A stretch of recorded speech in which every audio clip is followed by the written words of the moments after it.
आपल्या राज्याचे राज्यपाल श्रीयुत सी.पी. राधाकृष्णन यांनी या 15व्या राज्य विधानसभेच्या नुकत्याच झालेल्या सार्वत्रिक निवडणुकांमध्ये जे नवीन सरकार आलं त्या सरकारच्या समोर 9 डिसेंबर 2024 रोजी जे भाषण केलं आणि त्या भाषणाकरता म्हणून सरकारच्या वतीनं अभिनंदन प्रस्ताव आज या सभागृहासमोर आलेला आहे आणि त्या प्रस्तावावर बोलत असताना मी या प्रस्तावाला विरोध करतो। सुरुवातीलाच माननीय राज्यपाल महोदयांनी हे सरकार माझं सरकार माझं सरकार माझं सरकार असं 60 मुद्द्यांमध्ये अनेक वेळा जे उल्लेख केला, मला राज्यपाल महोदयांचा या ठिकाणी सन्मान राखून त्या पदाचा त्या घटनात्मक पदाचा आदर राखून मला राज्यपाल महोदयांना विचारायचं आहे की हे तुमचं सरकार कसं होऊ शकतं, कसं झालं याचा जरा स्वतःच्या मनाशी विचार करा। मला माहित आहे की सरकार कुठलंही असलं तरी देखील राज्यपाल महोदयांना ते म्हणावं लागतं। अध्यक्ष महोदय, आता आपण अध्यक्षाच्या खुर्चीवर बसलेला आहात, आपण या ठिकाणी तालिका सभापती म्हणून आहात, परंतु तरतूद कायद्यामध्ये महाराष्ट्र विधानसभा अधिनियमामध्ये तरतूद अशी आहे की ज्या वेळेला आपण अध्यक्षांच्या खुर्चीवर बसता त्या वेळेला आपण अध्यक्षच असता।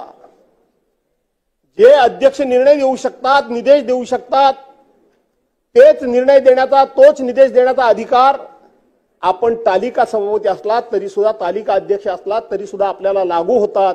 याचे अनेक प्रेसिडेंट, अनेक उदाहरणं आणि अनेक दाखले या ठिकाणी आहेत। अध्यक्ष महोदय, या सरकारने शपथ कधी घेतली? 5 डिसेंबर 2024 रोजी संध्याकाळी 5 वाजता या सरकारने शपथ घेतली। अध्यक्ष महोदय, मी आपल्या सत्सक विवेक बुद्धीला आव्हान करतो, आठवण करा की सर्वसाधारणपणे राज्यामध्ये नवीन निवडणूक झाली किंवा एखादा राज्याच्या मुख्यमंत्र्यांनी जर राजीनामा दिला किंवा एखादं सरकार जर अल्पमतामध्ये आलं तर दुसऱ्या पक्षाला जर सरकार बनवायचं असेल, नवनियुक्त आमदारांना जर सरकार बनवायचं असेल तर पहिल्यांदा राज्यपालांनी सगळ्यात जास्त मेजॉरिटीनं असलेला जो पक्ष असतो त्या पक्षाला निमंत्रित करावं लागतं।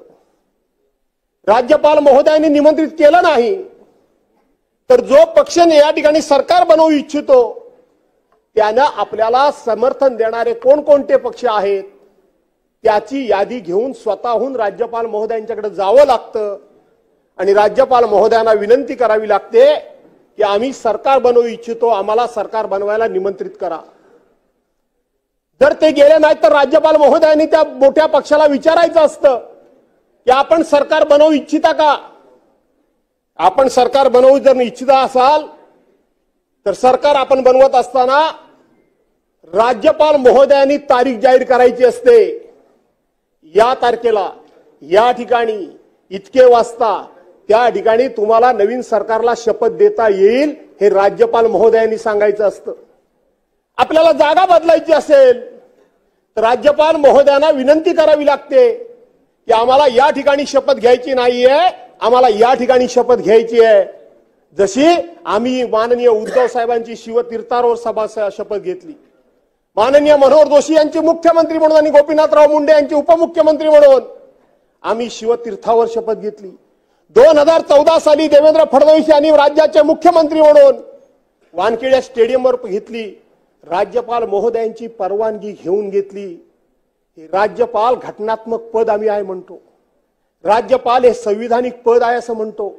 मी बोलतो टीकेला टीका म्हणून समजून घेऊ नका, तर आपण एका बाजूने घटनेचं अवमूल्यन किती करतो आहोत, या घटनेचं आम्ही महत्व किती कमी करतो आहोत।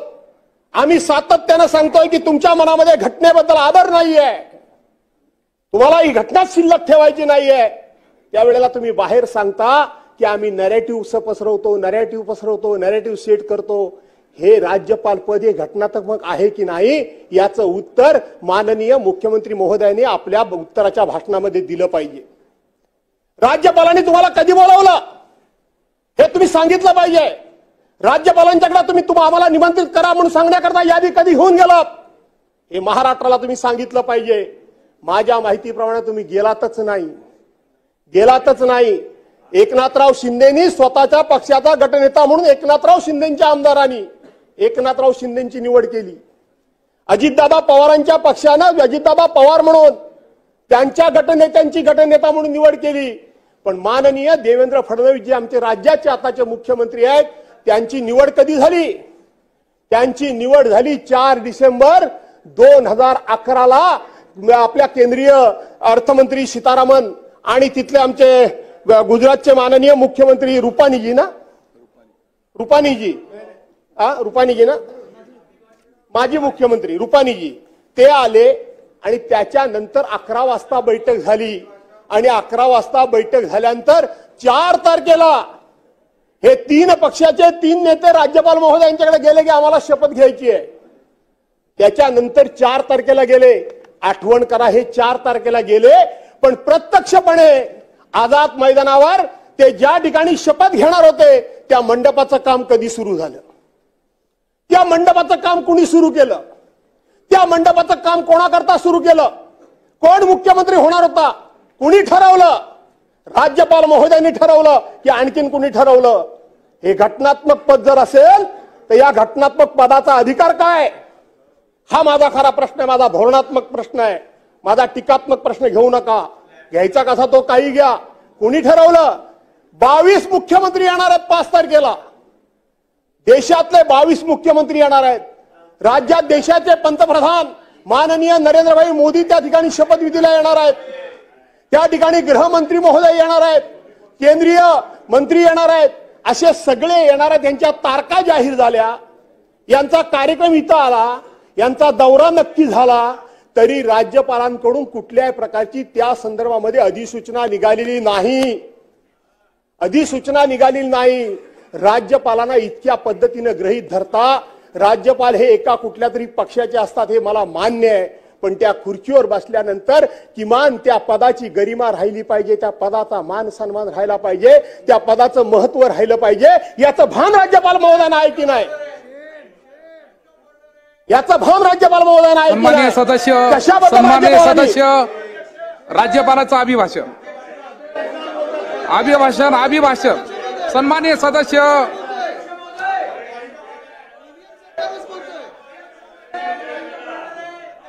सन्माननीय सदस्य 2 मिनिटं.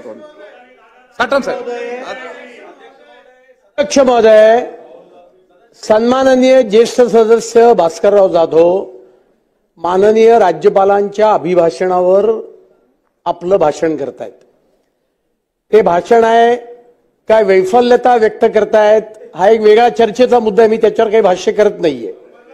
परंतु राज्यपाल हे एखाद्या पक्षाचे सदस्य असतात आणि त्यांनी त्यांच्या पदाची गरिमा राखली पाहिजे असं राज्यपालांवर हेत्वारोप करणारे वाक्य हे या सदनामध्ये निर्माण करता येत नाहीत. माझा पॉइंट ऑफ ऑर्डर असा आहे, त्यांचं हे वाक्य त्यांच्या भाषणातून आपण काढून टाकावं, रेकॉर्डवरनं काढून टाकावं की राज्यपाल एका पक्षाचे सदस्य असतात, हे वाक्य काढून टाकावं अशी माझी आपल्याकडे मागणी आहे. तपासून ते काढून टाकण्यात येईल. 1 मिनिट अध्यक्ष महोदय, राज्यपालांचं भाषण आहे, राज्यपालांचं भाषण आहे. सन्माननीय सदस्य, तुम्हाला काय लक्षात येतं अध्यक्ष महोदय? एखादं वाक्य काढून टाकणं म्हणजे काय असतं? एखादं वाक्य काढून टाकणं म्हणजे काय असतं? एवढा सोपा विषय वाटला का तुम्हाला? या ठिकाणी पंकजाबाई मुंडे बसलेत, काय काढून टाकलं?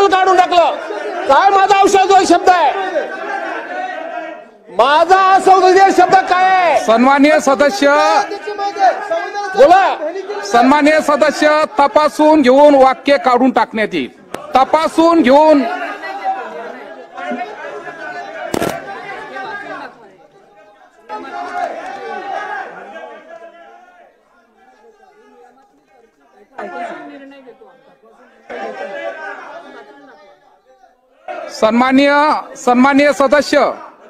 सन्माननीय सदस्य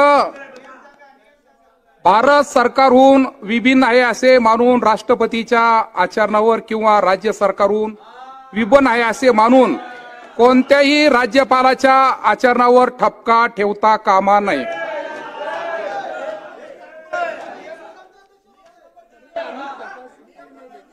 सन्माननीय सदस्य, तरी आम्ही तपासून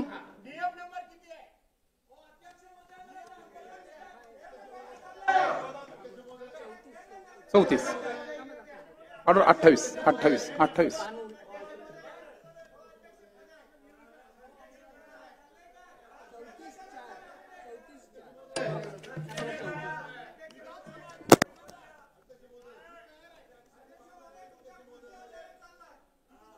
सन्माननीय सदस्य 34(4) नुसार मी तपासून नंतर निर्णय घेऊ.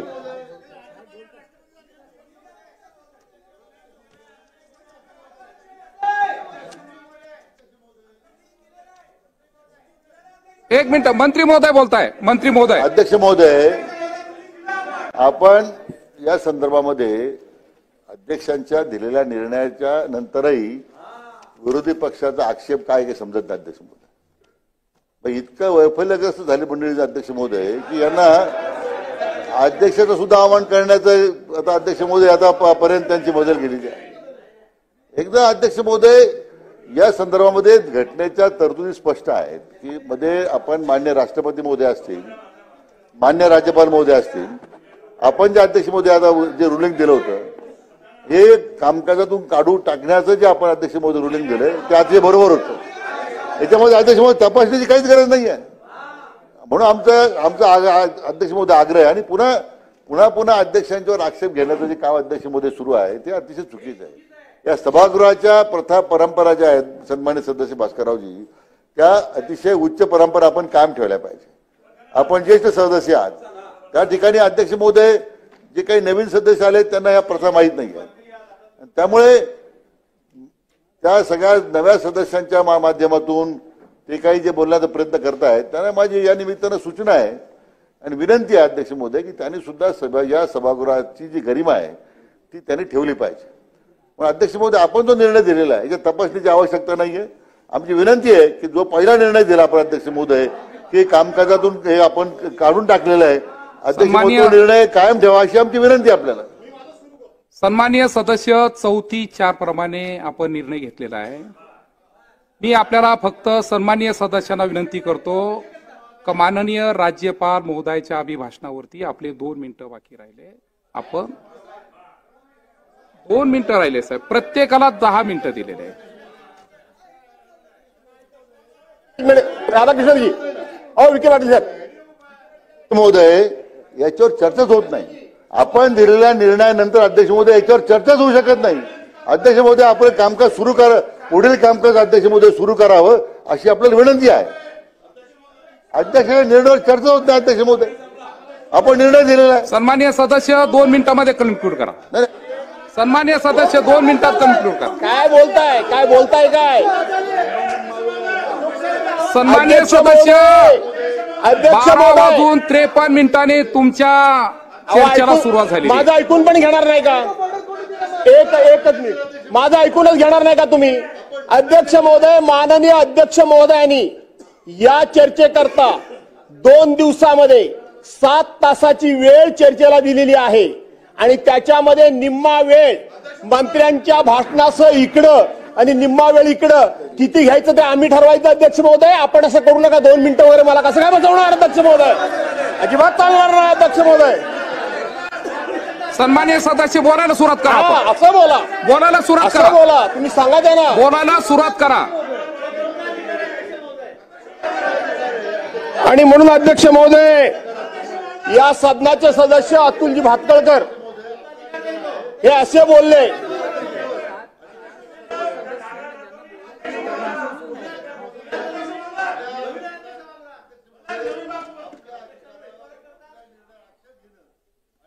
संदर्भात ज्या पद्धतीचं वक्तव्य झालं अध्यक्ष महोदय, सन्मान्य सदस्यांनी माफी मागितली पाहिजे अशी आमची मागणी अध्यक्ष महोदय.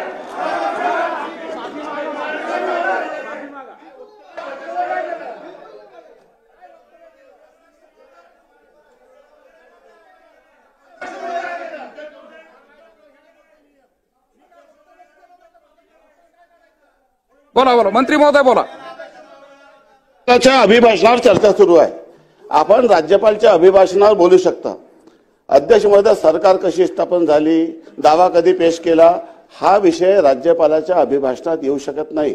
त्यांना जर त्या पहिले घटनाबाह्य सरकार म्हणत होतं तर लोकांनी जबरदस्त बहुमताने निवडून दिलेलं अध्यक्ष महोदय, आणि या बहुमताने निवडून दिलेल्या सरकारावर पूर्ण बहुमत होतं, ऐतिहासिक बहुमत होतं. त्यामुळे त्यांना जर कुठलं चॅलेंज करायचं असेल तर त्यांनी सक्षम प्राधिकरणाकडे दाद मागावी.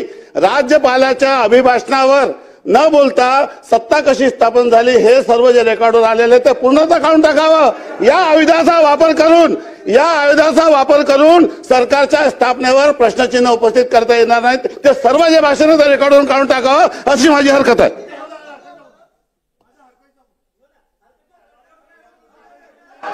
सन्माननीय सदस्य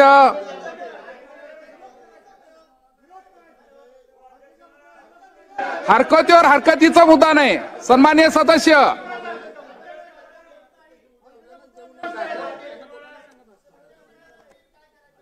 मी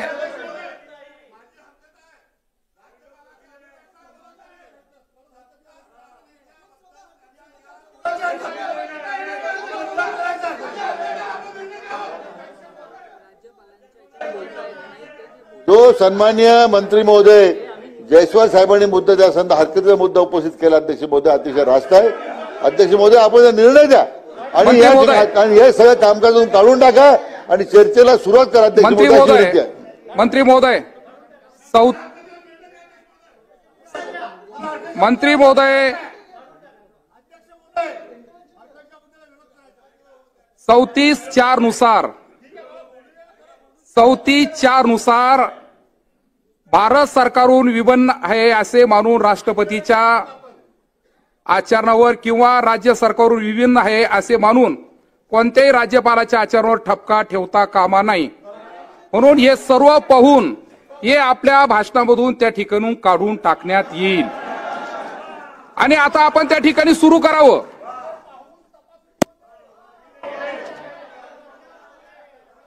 सन्माननीय सदस्य कान साफ करा. सन्माननीय सदस्य तुमच्यासारख्या सिनियर माणसानं असं बोलावं. कान साफ करा. अध्यक्ष महोदय, सन्माननीय सदस्य आपण राज्यपालाच्या अभिभाषणावर चर्चा करा. अहो मला बोलूच देत नाही तुम्ही तर काय करणार. मला संरक्षण द्या ना. मला संरक्षण द्या अध्यक्ष महोदय. राज्यामध्ये आणि म्हणून अध्यक्ष महोदय या ठिकाणी राज्यपाल महोदयांनी आपण जो 34चा सेक्शन 4 मला वाचून दाखवला तो मला चांगला माहिती आहे. आचरण आणि निर्णय याच्यामधला खूप मोठी जमीन आसमानाची तफावत आहे. खूप मोठी तफावत आहे. अध्यक्ष महोदय, मी घटनाक्रम सांगतोय. त्यांनी माझं राज्य म्हणाले. त्यांचं राज्य कधी सुरू झालं?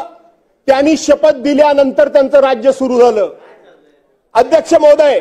आणि म्हणून मी हेच सांगतोय, हिरोईन सगळे हे म्हणजे उद्योगपती आमच्या देशाचे पंतप्रधान वगैरे सगळे याच्या अगोदर ठरलं. आणि इतर राज्य सरकारमध्ये शपथ कोण घेणार, कधी घेणार, पत्ताच लागलेला नाही अध्यक्ष महोदय. सन्माननीय सदस्य राज्यपालाच्या अभिभाषणावर चर्चा करा. सन्माननीय सदस्य अध्यक्ष महोदय, राज्यपाल महोदयांनी या ठिकाणी सुरुवातीला या राज्याला आणि विशेष करून राज्यामधल्या मराठी भाषेला जो अभिजात भाषेचा दर्जा मिळाला त्याबद्दलचा मुद्दा सर्वात पहिल्यांदा या ठिकाणी व्यक्त केलेला आहे. अध्यक्ष महोदय, ज्याच्या हाती ससा त्याचे तो पारधी. मुळामध्ये एवढं सगळं बहुमत असताना सुद्धा विरोधी पक्षाचे विचार ऐकून घेण्याची या लोकांच्याकडं जी एक वैचारिक लेवल लागते, लेवल, मी पात्रता नाही म्हणालो, लेवल, तीच मुळामध्ये नाहीये.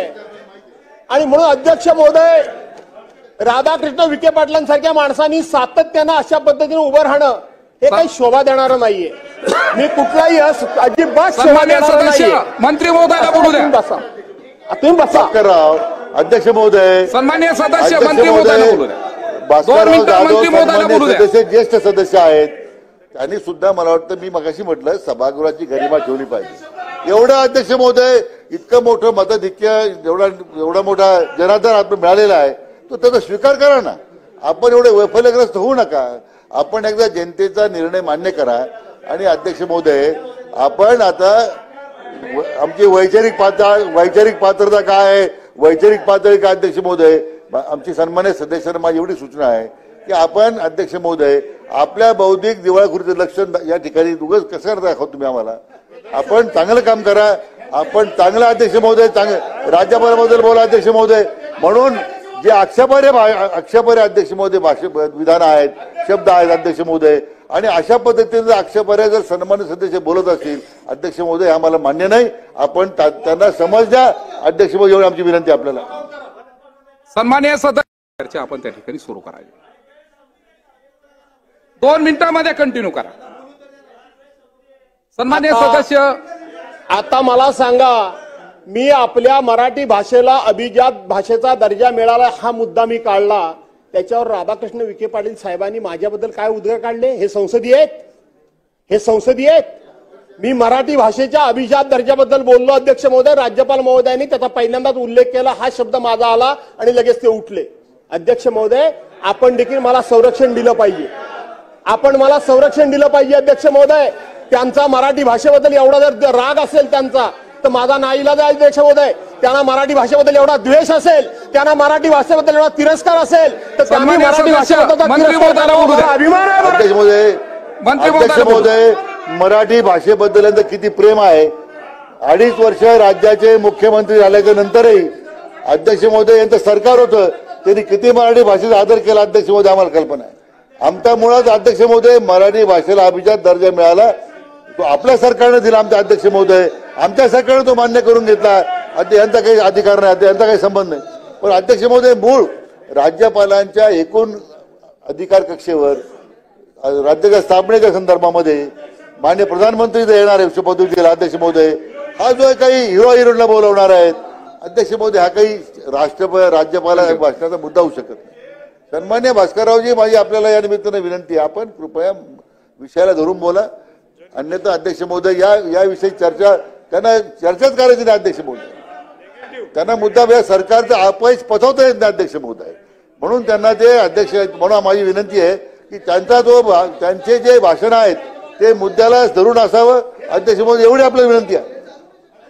मंत्री महोदय. अध्यक्ष महोदय, मी कलम 59 वाचून दाखवतो आपल्याला. 1 मिनिट अध्यक्ष महोदय. की राज्यपालाच्या अभिभाषणावर चर्चेकरता वेळ देण्यावर चर्चेची व्याप्ती.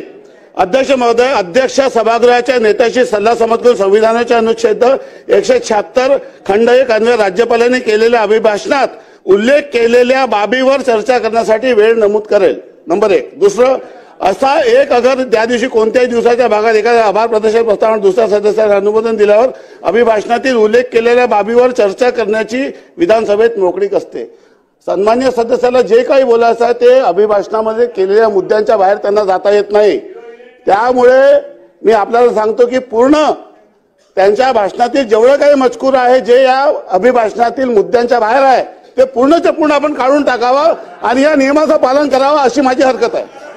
चला सर, सन्माननीय सदस्य कंटिन्यू करा. आणि म्हणून अध्यक्ष महोदय, मराठी भाषेला अभिजात भाषेचा दर्जा मिळाला या संदर्भामध्ये अध्यक्ष महोदय या ठिकाणी उल्लेख आहे. मराठी माणूस म्हणून, महाराष्ट्र म्हणून, मराठी भाषेचा अभिमान म्हणून आपल्या सर्वांनाच अभिमान आहे. पण अध्यक्ष महोदय, त्याच्यामध्ये ज्याच्या हाती ससा तो पारधी ही वस्तुस्थिती खरी आहे. तुमच्या कारकिर्दीमध्ये मिळालं आणि म्हणून त्याचं तुम्ही कौतुक करणं, त्याचं श्रेय घेणं समजू शकतो. परंतु या मराठी भाषेला अभिजात भाषेचा दर्जा मिळावा याच्याकरता अनेक वर्षांपर्यंत प्रयत्न केलेले आहेत. खास करून आमच्या मागच्या सरकारमध्ये आमचे मराठी भाषा मंत्री आदरणीय सुभाषराव देसाई हे ज्या वेळेला मंत्री होते, आता इकडची मंडळी त्यावेळेला मंत्रिमंडळामध्ये तिकडे होती, ते म्हणतील ते वाईटच काम झालं, चांगली म्हणणार नाहीत. आणि म्हणून त्यावेळेला सुद्धा लाखो पत्र तयार करून या ठिकाणी या मराठी भाषेला अभिजात भाषेचा दर्जा मिळावा याकरता पाठवण्यात आलं. आपल्याला आठवत असेल, बाहेर एक प्रदर्शन भरवलं गेलं होतं. मराठी भाषेची 5000 वर्षापूर्वीची परंपरा मराठी भाषेचा इतिहास या सगळ्याचं एक जबरदस्त बोलकं दालन, मग ते फोटोग्राफीच्या माध्यमातून असेल, ते स्लायडिंगच्या माध्यमातून असेल, ते वेगवेगळ्या प्रसार माध्यमाच्या माध्यमातून असेल, अध्यक्ष महोदय त्यांनी सुद्धा या ठिकाणी खूप मोठ्या प्रमाणामध्ये प्रयत्न केला. या सभागृहामध्ये वरच्या सभागृहाचे सदस्य सन्मान्य दिवाकरजी रावते साहेब यांनी या विषयावर 7.5 तास भाषण केले की मराठी भाषेला, आणि म्हणून अशा पद्धतीने ह्या मराठी भाषेला अभिजात भाषेचा दर्जा मिळावा याच्याकरता अनेकांचं योगदान आहे. पण तरी सुद्धा आज आमच्या मराठी भाषेला अभिजात भाषेचा दर्जा मिळाला, त्याबद्दल मी मनापासून या ठिकाणी अभिनंदन करतो, सरकारचं कौतुक करतो, आणि ज्यांनी प्रयत्न केले त्या सर्वांचं हे श्रेय आहे हे देखील मी या ठिकाणी नमूद करतो. अध्यक्ष महोदय, इथं आपण जर बघितलं तर माझी लिंक तोडण्याचं काम तुम्ही जाणीवपूर्वक केलं मला माहित आहे.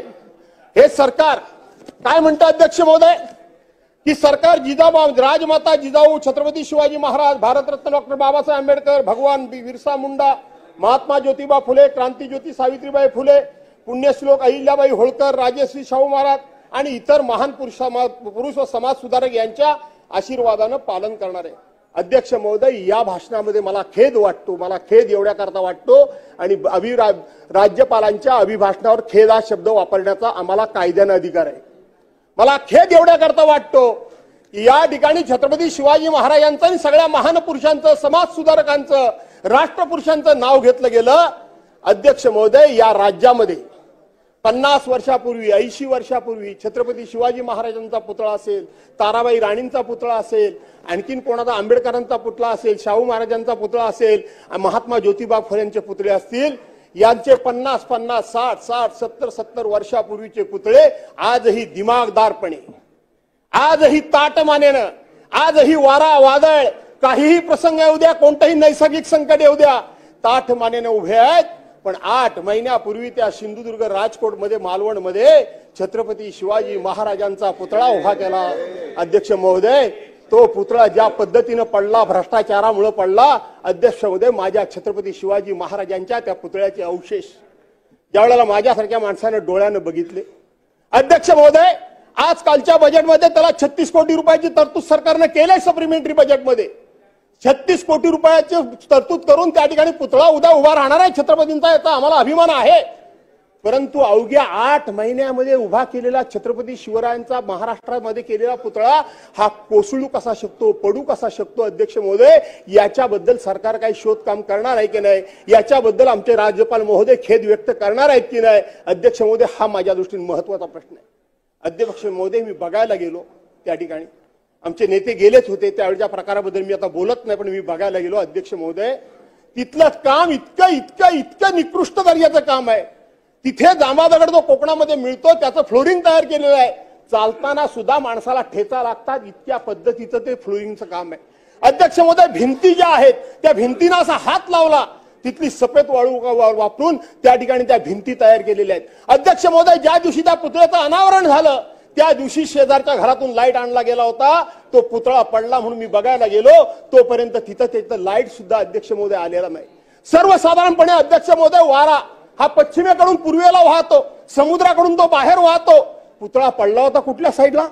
वास्तविक इकडून वारा येतो म्हटल्यानंतर तो इकडे पडायला पाहिजे होता, पण तो पुतळा तिकडे पडला होता. अध्यक्ष महोदय, एक अवशेष ज्या पद्धतीने भग्नावस्थेमध्ये ज्या पद्धतीने विखुरला होता, पडलेला होता, हे बघितल्यानंतर मनाला अत्यंत वेदना झाल्या. अध्यक्ष महोदय, तो कुणी केला, कोणाच्या कारकिर्दीत झाला, काय झालं, पण ज्यांनी कुणी या छत्रपती शिवाजी महाराजांच्या पुतळ्यासारख्या ठिकाणी भ्रष्टाचार केला त्यांना सरकार शासन करणार आहे की नाही? आणि तो पुतळा उभा करण्याबद्दल तुम्ही कराच, परंतु त्याबद्दल राज्यपाल महोदय काही खेद व्यक्त करणार आहेत की नाही, हा आपण विचार या ठिकाणी केला पाहिजे. अध्यक्ष महोदय, महाराष्ट्र राज्याचं एकंदरीत उत्पन्न जे आहे, देशाच्या सकल उत्पन्नाच्या 14% उत्पन्न हा एकटा महाराष्ट्र देतो, असंच राज्यपाल महोदय म्हणतात. अध्यक्ष महोदय, जर 14% एकूण उत्पन्नाच्या 14% उत्पन्न जर महाराष्ट्र देशाला जर देत असेल तर त्याच्या मोबदल्यात आम्ही देशाला काय काय देतो त्याचं सुद्धा एकदा सविस्तरपणे कधीतरी विवेचन झालं पाहिजे. सरकार कुठलेही असलं तरी सातत्याने ही ओरड कायमच आहे की महाराष्ट्राचा वाटा महाराष्ट्राला मिळत नाही अध्यक्ष महोदय, आणि म्हणून तो मिळाला पाहिजे. अशा पद्धतीचा अध्यक्ष महोदय इथं कुठे सांगितलं पाहिजे. अध्यक्ष महोदय, राज्यपाल महोदयांच्या भाषणामध्ये रोजगार निर्मिती करता आम्ही काय काय करतो आहोत, कशा पद्धतीनं रोजगार निर्मिती करतो. पण अध्यक्ष महोदय, मला खेद वाटतो, राज्यपाल जर महोदय असे म्हणाले असते की गेल्या 2-2.5 वर्षामध्ये या महाराष्ट्रामध्ये होऊ घातलेले उद्योग हे परराज्यामध्ये किती गेले, हे जर राज्यपालांनी त्याचा उल्लेख केला असता तर अध्यक्ष महोदय जरा बरं झालं असतं. त्याबद्दल तो उल्लेख केला नाही, म्हणून देखील मला अध्यक्ष महोदय खेद वाटतो. अध्यक्ष महोदय, या ठिकाणी प्रधानमंत्री आवास योजनेअंतर्गत शहरामध्ये जी घरं बांधली जातात त्याला 2,75,000 रुपये दिले जातात आणि ग्रामीण भागासाठी बांधले जातात त्याला 1,60,000 रुपये दिले जातात. अध्यक्ष महोदय, याच्यामध्ये समानता आणण्याची गरज आहे. आपण शहरामध्ये 2,75,000 रुपये देतो आणि ग्रामीण भागामध्ये 1,60,000 रुपये देतो. आपलं कदाचित असं म्हणणं असेल की शहरामध्ये जमिनीचे भाव आणि ग्रामीण भागातल्या जमिनीचे भाव याच्यामध्ये तफावत आहे. पण अध्यक्ष महोदय, जी काही त्याच्या ठिकाणी ते घर बांधण्याकरता म्हणून सामुग्री गोळा करावी लागते, जी काही वस्तू सिमेंट असेल, स्टील असेल, वाळू असेल, आणखीन जे साहित्य आहे ते साहित्य सगळं शहरातूनच ग्रामीण भागामध्ये घेऊन जावं लागतं. मंगलप्रभात लोढाजी, त्यामुळं वास्तविक त्याचा ट्रान्सपोर्टेशनचा खर्च हा ग्रामीण भागामध्ये हे साहित्य नेण्याकरता मोठ्या प्रमाणामध्ये होतो आणि म्हणून त्याच्यामध्ये जर समानता आली असती तर बरं झालं असतं. अध्यक्ष महोदय, या सरकारनं इथं मच्छीमार बोर्ड एक स्थापन करण्याचा या ठिकाणी निर्णय घोषित केलेला आहे, जाहीर केलेला आहे. अध्यक्ष महोदय, मी सातत्याने या सभागृहामध्ये मांडत असतो. मी मगाशी औचित्याचा मुद्दा मांडत असताना पण ते सांगितलं. अध्यक्ष महोदय, मीच त्या ठिकाणी आपला कॅबिनेट मंत्री होतो आणि त्यावेळेला कामगार विभाग माझ्याकडे आला होता आणि त्या कामगार विभागाच्या अंतर्गत मी पहिल्यांदा 47 दिवसामध्ये त्यावेळेला अरविंद कुमार नावाचे सेक्रेटरी होते, त्यांना मी सांगितलं की वेळ माझ्याकडे अगदी कमी आहे, माझ्या कारकिर्दीमध्ये काहीतरी चांगलं घडावं अशी माझी स्वतःची इच्छा आहे. म्हणजे काय घडावं, मी म्हटलं माझ्या भागामध्ये मच्छीमार बांधव मोठ्या प्रमाणात आहेत आणि म्हणून त्यांना शासकीय पगार दिला पाहिजे, त्याला शासकीय त्यांना मान्यता दिली पाहिजे. अध्यक्ष महोदय, कामगार म्हणजे आपले माथाडी कामगार आहेत, त्या माथाडी कामगारांच्या धर्तीवर आपण पहिल्यांदा कोकणामध्ये एक बोर्ड बनवलं. कैलासवासी गोपीनाथराव मुंडे ऊसतोड कामगार मंडळ घोषित केल्यापासून 10 ते 12 वर्ष ते बोर्ड बनू शकलं नाही, पण मी अवघ्या 47 दिवसामध्ये बोर्ड बनवलं. अध्यक्ष महोदय, त्याचा फायदा असा होणार होता की परदेशातून येणारी जी बाहेरची मासे असतात ते किंवा साऊथ इंडियातून म्हणजे आपल्या दक्षिण भारतातून येणारे रहू कटलासारखे जे मासे असतात त्याच्यावरची रॉयल्टी आणि आमच्या इथले मासेमारी करणारे मासे बांधव आहेत त्यांना ती रॉयल्टी देऊन त्याचे वर्षाचे 12 महिने, महिन्याचे 30 दिवस अध्यक्ष महोदय त्यांचा पगार कसा सुरू राहील असं त्या बोर्डामध्ये तरतूद आहे. पगार कसा सुरू राहील, कारण 1 जून ते 1 ऑगस्ट पर्यंत त्याला मासेमारी करता येत नाही, त्यामुळे त्यांचा उदरनिर्वाह चालायला कुठल्याही प्रकारची सोय नाही. त्यांच्या घराखालच्या जमिनी त्यांच्याकडे नाही, त्यांना शेती कर्जाचा दर्जा त्यांना नाही, त्यांना बँक कुठल्या पद्धतीनं त्यांच्याकडे स्थावर मालमत्ता नसल्यामुळं त्यांना कर्ज देऊ शकत नाही. आणि म्हणून हे नवीन बोर्ड स्थापन केलंय. ते नवीन बोर्ड आणि जुनं बोर्ड याच्यामधलं चांगलं काय असेल ते घ्या, त्यातली तफावत तुम्ही बघा. हे जे मच्छीमार बोर्ड आहे आणि ते जुनं मच्छीमार बोर्ड आहे याच्यामध्ये काय तफावत आहे आणि त्याच्यामधलं चांगलं काय ते तुम्ही घ्या, अशा प्रकारची अध्यक्ष महोदय विनंती करतो. अध्यक्ष महोदय, या ठिकाणी मी मगाशीच सांगितलं की माझे भाषण थांबवून अध्यक्ष महोदय फार काय माझ्या मित्रांना काही मिळणार नाहीये. जो मेसेज बाहेर जायचा तो गेला. अध्यक्ष महोदय, जे लोकांना कळायचं ते कळलं की इतक्या पद्धतीचं पाशवी बहुमत मिळाल्यानंतर सुद्धा वैचारिक पातळी किती घसरलेली आहे लोकांची हे यातून स्पष्ट झालं. आणि म्हणून अध्यक्ष महोदय, मी या ठिकाणी विरोधी पक्षाच्या वतीनं सरकारच्या काही गोष्टी लक्षात जर आणून दिल्या असत्या तर सरकारला त्या दुरुस्ती करण्याकरता आणि सरकारची लोकप्रियता वाढण्याकरता म्हणून टीका करून समजा, परंतु त्या मार्गदर्शक सूचना म्हणून समजून जर स्वीकारल्या असत्या तर त्याच्यामध्ये तुम्हालाच त्याचा फायदा झाला असता. पण तुमची ती मानसिकता नाही आणि म्हणून लोकशाहीमध्ये अशा पद्धतीने तुम्ही वागलात, याबद्दल तुमचं राज्यपाल